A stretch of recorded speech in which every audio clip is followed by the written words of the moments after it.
កម្ពុជាអាហារ6ប្រភេទជួយកាត់បន្ថយហានិភ័យកើតជំងឺមហារីកជំងឺមហារីកអាចកើតឡើងដោយសាររបបអាហារដែលយើងញ៉ាំផ្ទុយមកវិញរបបអាហារមួយចំនួនក៏អាចជួយការពារនិងប្រឆាំងនឹងជំងឺមហារីកបានដែរតើរបបអាហារអ្វីខ្លះមានឥទ្ធិពលជួយកាត់បន្ថយជំងឺមហារីក1ផ្លែឈើអំបូរបឺរីផ្លែឈើអំបូរបឺរីមានដូចជាផ្លែស្បឺរីប៊ឺលូបឺរីផ្លែបឺរីរ៉ាស់បឺរីក្រែនបឺរី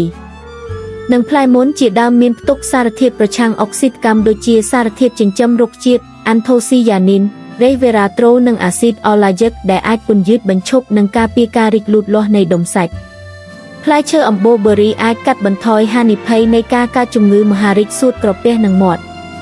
នេះបើតាមការសិក្សារាប់រយរបស់មូលនិធិស្រាវជ្រាវមហារីកពិភពលោកនិងវិទ្យាស្ថានអាមេរិកសម្រាប់ការស្រាវជ្រាវមហារីក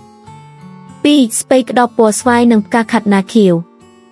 ស្ពៃក្តោបពណ៌ស្វាយនិងផ្កាខាត់ណាខៀវសម្បូរទៅដោយសារធាតុអានថូស៊ីយ៉ានីនស៊ុលហ្វូរ៉ាហ្វេននិងអ៊ីនដូទ្រីកាប៊ីណុលដែលជួយដល់ការជួសជុល ADN នៅក្នុងកោសិការាងកាយនិងរារាំងការលូតលាស់នៃកោសិកាមហារីក3បន្លែស្លឹកបៃតង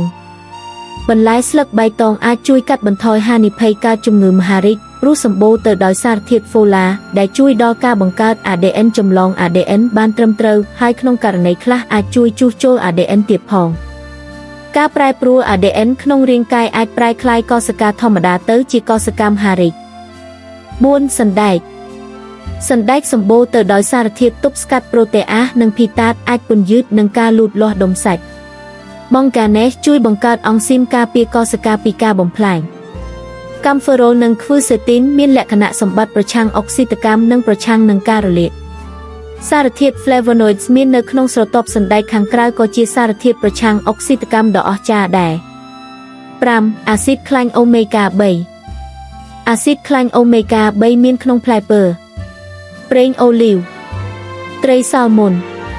ត្រីធូណាជាដើមអាចកាត់បន្ថយទំហំនៃដុំសាច់មហារីករាងកាយយើងត្រូវការអាស៊ីតខ្លាញ់អូមេហ្គា3សម្រាប់ដំណើរការប្រព័ន្ធសរសៃប្រសាទនិងអភិវឌ្ឍកោសិកាការស្រាវជ្រាវបានរកឃើញថាអាស៊ីតខ្លាញ់អូមេហ្គា3អាចកាត់បន្ថយការប្រមូលផ្ដុំកោសិកាឈាមភាពតានតឹងអុកស៊ីតកម្មក៏ដូចជាការរលាកទូទៅដែលជំនួយដល់ការកាត់បន្ថយការរីកលូតលាស់នៃដុំសាច់មហារីក5អាហារសម្បូរសារធាតុការ៉ូទីណូអ៊ីតសារធាតុប្រឆាំងអុកស៊ីតកម្មការ៉ូទីណូអ៊ីតសម្បូរនៅក្នុងអាហារមានពណ៌ទឹកក្រូចនិងក្រហមដូចជាការ៉ុតប៉េងប៉ោះល្ហុងដំឡូងជ្វាជាដើម